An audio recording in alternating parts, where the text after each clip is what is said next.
पूज्याय राघवेन्द्राय सत्यधर्मताय च भजतां कल्पवृक्षाय नमतां कामधेनवे नमः। गुरुब्रह्मा गुरुविष्णु गुरुदेव महेश्वर गुरु साक्षात् परब्रह्म तस्मै श्री गुरुवे नमः। డాక్టర్ పిఏ రామణ గారి పాదం నమస్కరించుకుంటూ మనం ఈ వారం 7వ తేదీ నుంచి 13వ తేదీ వరకు రాశిఫలాలు తెలుసుకుందాం।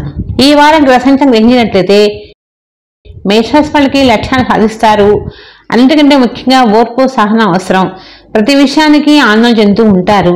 ఈ మేషరాశి వాళ్ళకి తొందరపడి నిర్ణయాలతో కొంచెం ఇబ్బంది కూడా పడుతూ ఉంటారు। కొంతమంది అతి స్నేహం వల్ల కూడా చాలా మటుకు ఇబ్బంది తెచ్చుకుంటారు। స్నేహాన్ని కూడా కొంచెం దూరంగా ఉంచుకుంటూ ఉండండి। అందరి మాట నమ్మకండి। నమ్మి కనుక వ్యవహరించినట్లయితే ఇబ్బందులు మీకు ఎదురవుతూ ఉంటాయి। మీ భార్య గారి మొండి వ్యక్తిని మీకు ఎంతో చిక్కా కలిగిస్తూ ఉంటుంది। కుటుంబంలో అందరికీ కానవచ్చినప్పటికీ కూడా కుటుంబంలో కొన్ని సమస్యల వల్ల ఇబ్బంది ఎదురవుతూ ఉంటాయి। ఈ రాశి వాళ్ళు చక్కగా రాయరాశి అష్టకాన్ని నిత్యము పారాయణ చేయండి। చేసినట్లయితే మీకు అన్ని విధాలు కలిసి వస్తుంది, ఇబ్బంది తొలగిపోతాయి। తదుపరి వృషభ రాశి। వృషభ రాశి వాళ్ళకి సమయం చాలా బాగుంది। గ్రహాలు కూడా అనుకూలంగానే ఉన్నాయి। 4 గ్రహాలు బాగున్నాయి। అందుకని భయపడకండి। ప్రతి పని కూడా సాధించగలుగుతారు। ప్రతి కూడా సాధించాలని ధైర్యంతో ముందు నడిచినట్లయితే అన్ని విధాలా కలిసి వస్తుంది। కానీ వృషభరాశి వాళ్ళకి ఆలోచన అయితే ఉంటుంది। వ్యవహారాలు చేయడానికి కొంచెం ఇబ్బంది కూడా ఎదురవుతూ ఉంటాయి। అన్ని రంగాల్లో కూడా మంచి గుర్తింపు రాణింపు వస్తుంది। ఈ రాశి వాళ్ళు చక్కగా మీ ఇష్టదైవాన్ని నిత్యం పారాయణ చేసుకోండి। చేసినట్లయితే మీకు అన్ని విధాలా కలిసి వస్తుంది। తదుపరి మిథున రాశి। ఈ మిథున రాశి వాళ్ళకి చాలా బాగుంది। టైంతో మనమే ప్రయత్నాలు కానీ టైం కనుక మనం ప్రయత్నిస్తే అనుకున్నవన్నీ సాధించగలుగుతారు। మిథున రాశి వాళ్ళకి ఎలాంటి ఇబ్బందులు అంటూ ఏమీ లేవు। అనుకున్నట్లు అయిపోతూ ఉంటాయి। ఆరోగ్యం కూడా కుదుటపడుతుంది। మన అన్నిటికంటే మనశ్శాంతి అధికంగా ఉంటుంది। మనం గోల్ రీచ్ అయ్యాం కదా అని భావంతో హ్యాపీగా ఉంటూ ఉంటారు। ఈ మిథున రాశి వాళ్ళకి భార్యాభర్తలు కూడా అన్యం జీవితం గడుపుతూ ఉంటారు। ఏ ఇబ్బందులు అంటూ ఉండవు। ఈ రాశి వాళ్ళు చక్కగా లక్ష్మీ గణపతి పూజ చేసుకొని గణపతికి చక్కగా మీ నోటికి స్తోత్రాన్ని కనుక పఠించగలిగితే నిత్యం స్వామివారి స్తోత్రాన్ని పఠించినట్లయితే మీకు అన్ని విధాలా కలిసి వస్తుంది, ఇబ్బంది అంటూ ఉండదు। తదుపరి కర్కాటక రాశి।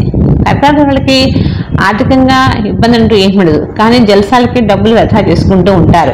తొందర ఆహార నియమాలు కూడా పాటించరు। అన్నిటికి కూడా ముందే ఉంటారు, మేము అన్నట్టుగా ముందుకుతూ ఉంటారు కర్కాటక వాళ్ళు। కానీ అన్నీ బాగుంటాయి। స్నేహిశీలురే, మంచి గుణం ఉంటుంది, బుద్ధి బాగుంటుంది, 10 మందికి రాబట్టుకుంటారు, 10 మందికి కూడా సహాయ అందిస్తుంటారు, దానమాలు చేస్తూ ఉంటారు। అన్ని విధాలు కూడా బాగుంటుంది, ఇబ్బంది అంటూ ఉండదు। కానీ వీళ్ళకి ఓర్పు తక్కువగా ఉంటుంది। అన్ని అనుకుని అయిపోతుండాలనే కోరికతో ముందుకు నడుస్తూ ఉంటారు। అది కనుక కొంచెం నిదానంగా ఉన్నట్లయితే ఈ రాశి వాళ్ళకి తిరుగుంటూ ఉండదు, అన్ని రంగాల్లో బాగా రాణిస్తారు।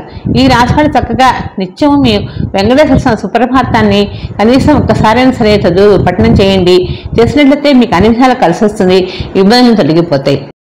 తదుపరి సింహరాశి। ఈ సింహరాశి వాళ్ళకి ఆర్థికంగా అన్నీ కూడా ఇబ్బందులు పడ్డప్పటికి కూడా ఇప్పుడు బాగా మంచి వృద్ధిలోకి వస్తున్నారు, ఇబ్బంది అంటూ ఏమీ లేదు। ఈ రాశి వాళ్ళకి మంచి అనుకూలమైన కాలం ఆసన్నమైంది కాబట్టి ప్రతి కూడా జాగ్రత్తగా చేసుకుంటూ ఉండండి, అన్ని విధాలు బాగుంటుంది। చికాకు అనేది సహజంగా ప్రతి మనిషికి ఉంటాయి, ఉన్నప్పుడు మనం జాగ్రత్తగా మలుచుకుంటూ ఉన్నట్లయితే అన్ని విధాలు కూడా కలిసి వస్తుంది। ఇంట్లో కూడా సుందరి కాన వస్తుంది, గృహంలో కూడా మంచి పేరు ప్రఖ్యాతులు గడిస్తూ ఉంటారు, గృహోపకరణాలు కూడా కొనుగోలు చేస్తూ ఉంటారు। విద్యార్థులు చదువులు ఏకాగ్రత వహించి మంచి పురోగతి కాన వస్తుంది। ఈ రాశి వాళ్ళు చక్కగా ఆదిత్యని పారాయణ చేయండి। నిత్యము కాసేపు స్వామివారి ఆదిత్య పారాయణ చేసినట్లయితే మీకు అన్ని విధాలు కలిసి వస్తుంది, ఇబ్బందులు అంటూ ఉండవు। తదుపరి కన్యారాశి। కన్యారాశి వాళ్ళకి టైం చాలా బాగుంది। ప్రతి రంగంలో కూడా మంచి గుర్తింపు ఉంటుంది। కానీ అప్పుడప్పుడు కొంచెం చికాకు పడుతూ ఉంటారు। ఎందుకంటే మనం చేస్తున్నామే, మనకి సహజంగా ప్రతి పని చేసాం కానీ అవ్వట్లేదనే బాధ కూడా ఉంటుంది। మానసికంగా ఏదో ఒక వ్యధ మనసులో పడుతూనే ఉంటారు, మానసిక ప్రశాంతత కోల్పోతూ ఉంటారు। కానీ మంచి ఆలోచన జ్ఞానం ఉంటుంది, క్రియేటివ్ మైండ్ ఉంటుంది। ప్రతిదానికి కూడా దైవారాధన చేస్తారు, 10 మందికి దానం చేస్తూ ఉంటారు, లేదనకుండా పెడతారు। కాబట్టి కన్యారాశి వాళ్ళకి ఏ సమస్య వచ్చినా కూడా మంచి మనసుతో ఉంటారు, మంచి మార్గం భగవంతుడు చూపిస్తారు వాళ్ళకి। అందుకని ఏ సమస్యతో తీరిపోతాయి। ఈ రాశి వాళ్ళు చక్కగా నిత్యము అమ్మవారిని పూజ చేసుకోండి। అమ్మవారిని పూజ చేసినప్పుడు కాస్త కుంకుమ తీసుకుని అమ్మవారి పాదాల ముందు పెట్టి శ్రీమాతే నమః అనే మంత్రాన్ని చదివినట్లయితే మీకు అన్ని విధాలు కలిసి వస్తుంది। తదుపరి తులారాశి। ఈ తులారాశి వాళ్ళకి మంచి యోగప్రదంగా ఉంది। శని కూడా మంచి ప్లస్ పాయింటే, రాజయోగం ఇస్తున్నారు. భయపడకండి, కష్టాలు తొలగిపోయినాయి. మంచి టైం ఆసమైనప్పుడే మనం జాగ్రత్త పడాలి. ప్రతి టైం తీసుకొని మనం ముందుకు వెళ్తే అన్ని విధాలా కలిసి వస్తుంది. కానీ తొందరపాటు మాటలు మాత్రం మాట్లాడకండి. మాట్లాడేటప్పుడు ఎదుటి వాళ్ళని కొంచెం అర్థం చేసుకొని మాట్లాడితే అన్ని విధాలా మంచి యోగంగా ఉంటుంది. ఆరోగ్యంలో కూడా ఇబ్బందులు అంటూ ఉండవు.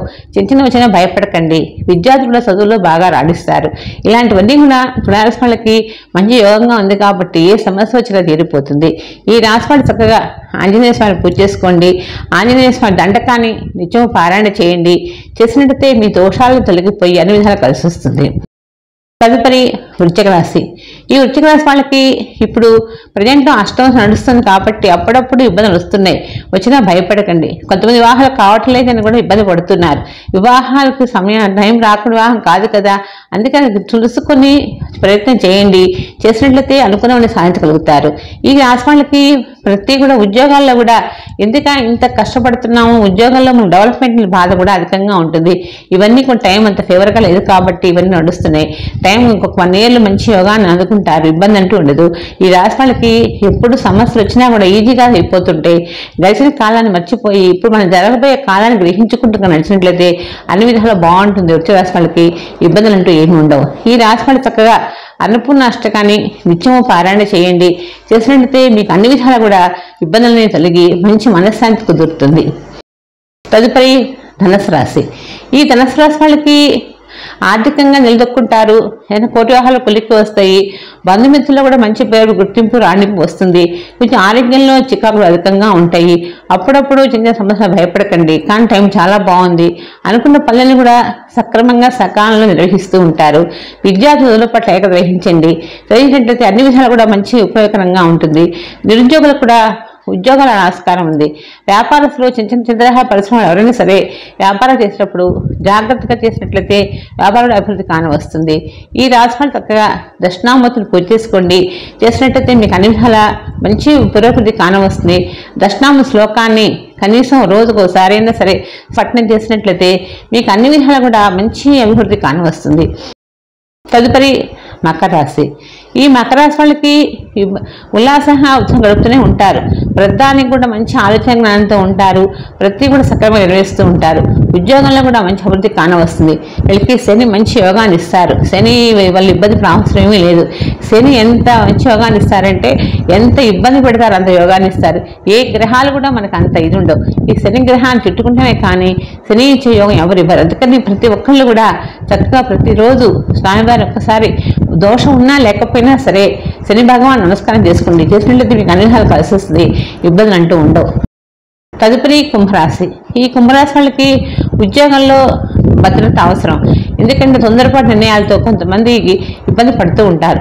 ఆర్థికంగా ఇబ్బంది ఉండకపోయినప్పటికీ కూడా మాటతో కొన్ని పోగొట్టుకుంటూ ఉంటారు. ఇవన్నీ కూడా కొంచెం జాగ్రత్తగా చూసుకోండి.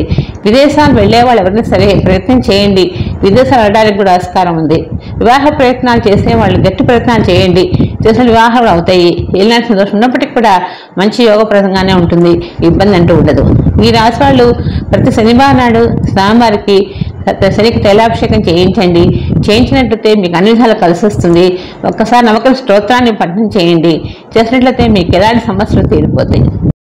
తదుపరి మీనరాశి. ఈ మీనరాశి వాళ్ళకి ఇప్పుడు ఏలినాటి నడుస్తుంది. ఏలినాటి సంతోషం వల్ల చికాకులు అధికంగా ఉన్నాయి. ఆర్థికంగా ఇబ్బంది పడుతున్నారు.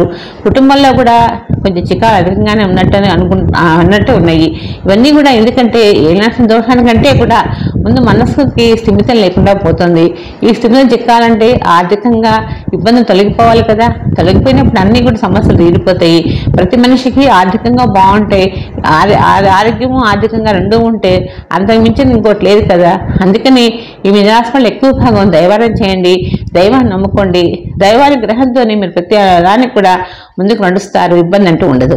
ఈ రాశి వాళ్ళకి శనికి తైలాభిషేకం చేయించుకుంటూ ఉండండి. చేసినట్లయితే అన్ని విధాలు కూడా బాగుంటుంది. మనం ఇప్పటి వరకు మేష నుంచి మీనరాశి వరకు రాశిఫలం తెలుసుకున్నాం కదా. మరలా వచ్చే వారం కలుద్దాం. సర్వేజన సుఖినో భవంతు. సమస్త సన్మంగళ భవంతు.